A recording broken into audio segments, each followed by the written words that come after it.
এনেই মুখ্যমন্ত্ৰী ডক্টৰ হিমন্ত বিশ্ব শৰ্মা সৰ্বজন্তা কিন্তু প্ৰধানমন্ত্ৰী নৰেন্দ্ৰ মোদী আৰু কেন্দ্ৰীয় গৃহমন্ত্ৰী অমিত শ্বাহৰ ধমক খাই একোৱে ক'ব নোৱাৰা হৈছে আমাৰ মুখ্যমন্ত্ৰীয়ে এতিয়া অজলা অবলা कोई वीडियो का बारे में नहीं जानता हूँ যেন ঢেৰেকনি পৰা দি দুই শীৰ্ষ নেতাৰ গৰকনিত স্মৃতি শক্তি হ্ৰাস হৈছে মুখ্যমন্ত্ৰীৰ নৰেন্দ্ৰ মোদী নেতৃত্বাধীন ভাৰত চৰকাৰক বিশ্বত হলঠেকত পেলোৱা ভিডিঅ'টো কোনে প্ৰস্তুত কৰিছিল নাজানে মুখ্যমন্ত্ৰীয়ে ভিডিঅ'টো কোনে আপলোড কৰিছিল তেওঁ হেনো নাজানে সৰ্বকালৰ শ্ৰেষ্ঠ মুখ্যমন্ত্ৰী বুলি জহাব বিচৰা লোকজন আজি অজলা ৰূপত कोई वीडियो का बारे में नहीं जानता हूँ और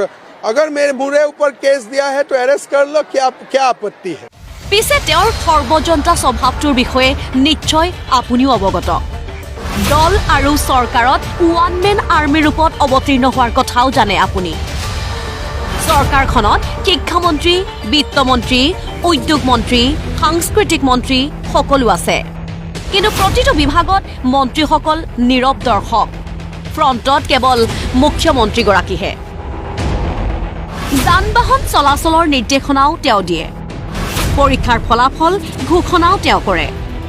বিভিন্ন বিভাগৰ আঁচনিৰ চেক মন্ত্ৰীসকলক এলাগি কৰি তেওঁৱে বিতৰণ কৰে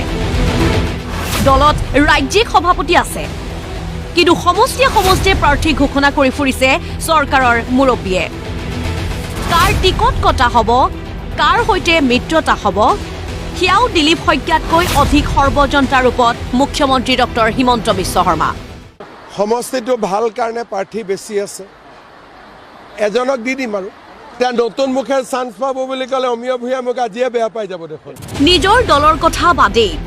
বিৰোধীৰ ভিতৰৰ কথাও জানে মুখ্যমন্ত্ৰীগৰাকীয়ে कांग्रेस में मेरा हजारों लोग हैं जिसने वेबसाइट बनाया था वही हैक कर दिया আইবি কেন্দ্ৰীয় গৃহ মন্ত্ৰণালয় গম নোপোৱা কথা গম পাই মুখ্যমন্ত্ৰীগৰাকীয়ে সেয়েহে অভিযুক্তক জেৰা নকৰাকৈ প্ৰতিবেদন দিয়াৰ ৰেকৰ্ড গঢ়িলে মুখ্যমন্ত্ৰীয়ে গঠন কৰা অসমৰ SITয়ে পিছে প্ৰতিটো ক্ষেত্ৰৰ হৰ্তাকৰ্তা ডক্টৰ হিমন্ত বিশ্ব শৰ্মাই নাজানে মাথো এটা কথাই কাউবয় হেড মুখ্যমন্ত্ৰীৰ হাতত এই বন্দুকটো তুলি দিলে কোনে সাংবিধানিক পদত থকা মুখ্যমন্ত্ৰীক অসাংবিধানিক কাম কৰা দেখুৱাই ভিডিঅ'টো প্ৰস্তুত কৰিলে কোনে 8 ফেব্ৰুৱাৰীত গৌৰৱ গগৈৰ পাকিস্তান লীগ সন্দৰ্ভত সংবাদমেল সম্বোধন কৰিছিল মুখ্যমন্ত্ৰীগৰাকীয়ে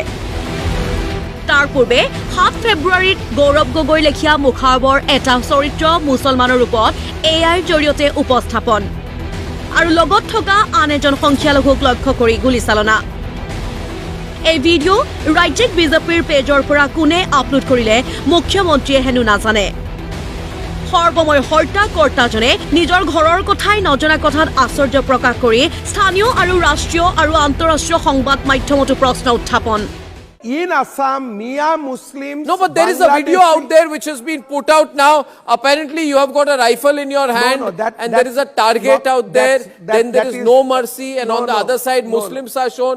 What is that? Arnab, that's not my video. I have not posted that from my account. বিদ্বেগমূলক এই ভিডিঅ'ৰ বাবে মোদীৰ নিৰ্দেশনাতে আউল লগাৰ বাবে মুখ্যমন্ত্ৰীয়ে সুৰ সলাই কৈছে বাংলাদেশী অনুপ্ৰৱেশকাৰীৰ বিৰুদ্ধে তেওঁ থিয় দিবই এটা প্ৰতিটো সংবাদ মাধ্যমৰ প্ৰশ্ন তেন্তে অসম বাংলাদেশ সীমান্ত সিল নকৰে কিয় বিদেশী নেখেদি সুপতি কিয় কৰিবলগীয়া কাম নকৰিবলগীয়া কাম কৰা মুখ্যমন্ত্ৰী এতিয়া সাংবাদিকৰ প্ৰশ্নত বিব্ৰত Why have you not been able to stop that? Why have you not been able to block the borders? অতি বেছি চতুৰ দেখুৱাবলৈ যোৱা এয়াই আমাৰ অজলা মুখ্যমন্ত্ৰী নিউজ ডেস্ক ৰিপৰ্ট প্ৰতিদিন এখন ৰাজ্যৰ মুখ্যমন্ত্ৰী ৰাজ্যখনৰ সাংবিধানিক পদমৰ্যাদাৰে আটাইতকৈ উচ্চ স্তৰত থকা এজন ব্যক্তি ৰাজ্যখনৰ প্ৰতিজন মানুহৰ সুৰক্ষা উন্নয়ন প্ৰগতিৰ স্বাৰ্থত কাম কৰিম বুলি তেওঁ সংবিধানৰ শপত লয় তেনে এটা সময়ত অসমৰ মুখ্যমন্ত্ৰী হিমন্ত বিশ্ব শৰ্মাদেৱৰ এটা ভিডিঅ' আমি দেখিবলৈ পাওঁ য'ত তেওঁ বন্দুকেৰে এটা বিশেষ সম্প্ৰদায়ৰ মানুহক গুলিওৱাৰ কথা প্ৰকাশ হৈছে আৰু সেয়া প্ৰকাশ কৰা হৈছে স্বয়ং বিজেপি অসম প্ৰদেশৰ অফিচিয়েল ছ'চিয়েল মিডিয়া একাউণ্টত এনে এটা ভিডিঅ'ই বহু প্ৰশ্ন আমাৰ মনলৈ আনিছে তালিবান শাসনৰ দৰে ভৱিষ্যতে শিশুক যুৱ প্ৰজন্মৰ হাতত বন্দুক তুলি কাৰোবাক গুলিয়াবলৈ উচতনি দিয়া হৈছে নেকি আপোনালোকে অসমৰ ভৱিষ্যত এনে কৰিব বিচাৰিছে নেকি য'ত হাতে হাতে বন্দুক তুলি লোৱা হয় গণতান্ত্ৰিক দেশ এখনত যিকোনো উচ্চ স্তৰৰ পদমৰ্যাদাত থকা এজন ব্যক্তিয়ে কেতিয়াও নিজৰ হাতত বন্দুক তুলি ল'ব নোৱাৰে তেন্তে সামাজিক মাধ্যমত এনে ধৰণৰ ভিডিঅ' প্ৰকাশ কৰি আপোনালোকে কি বুজাব বিচাৰিছে যে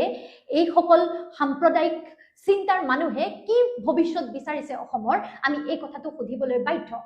আপোনালোকে ক'ব খুজিছে নেকি যে আমাৰ ল'ৰা ছোৱালীবোৰে হাতত বন্দুক তুলি ল'ব লাগে এটা বিশেষ সম্প্ৰদায়ৰ মানুহক হত্যা কৰিবলৈ হিংসা কৰিবলৈ তেওঁলোকে উগ্ৰ সাম্প্ৰদায়িক মৌলবাদী চিন্তাৰে আগবাঢ়িব লাগে এনে ধৰণৰ কথা ধৰ্মৰ নামত এনে ধৰণৰ কথা সাম্প্ৰদায়িকতাৰ নামত বিয়পাই আপোনালোকে নিজৰ ৰাজনৈতিক ভৱিষ্যত সুৰক্ষিত কৰিবৰ বাবে অসমৰ ভৱিষ্যত অন্ধকাৰ দিশলৈ ঠেলি দিয়া নাইনে তালিবান শাসনৰ শেষ পৰিণতি কেনেকুৱা হাতে হাতে বন্দুক তুলি লোৱা হাতে হাতে বন্দুক তুলি দিয়া বিভিন্ন ৰাষ্ট্ৰৰ শেষ অন্ত কেনেকুৱা তাত কোন সুৰক্ষিত কোন ভাল এটা ভৱিষ্যতৰ দিশে আগবাঢ়ি গৈছে সেয়া সাক্ষী আমি সকলোৱে তেনে অৱস্থাত হাতত বন্দুক তুলি স্বয়ং মুখ্যমন্ত্ৰীৰ ভিডিঅ' প্ৰকাশ কৰি অসমৰ নতুন প্ৰজন্মক যুৱ প্ৰজন্মক আপোনালোকে হিংসাৰ বাবে উচতোৱা নাইনে কেনে এখন অসম বিচাৰিছে এনে এখন অসম য'ত যদি উত্তৰ প্ৰজন্মই বন্দুক তুলি লয় আমি স্বাস্থ্যৰ কথা সুৰক্ষাৰ কথা শিক্ষাৰ কথা উন্নয়নৰ কথা প্ৰগতিৰ কথা আমি আমাৰ স্বাৱলম্বিতাৰ কথাবোৰ পাতিব পাৰিমনে এয়াই নেকি ৰাজনীতিৰ নামত নিজৰ গাদী সুৰক্ষিত কৰাৰ নামত আপোনালোকে অসমক পুনৰ এক অন্ধকাৰ ভৱিষ্যতৰ দিশে ঠেলি দিবলৈ পৰিকল্পনা কৰিছে নেকি এয়া আমাৰ বাবে অতি ভয়ংকৰ কথা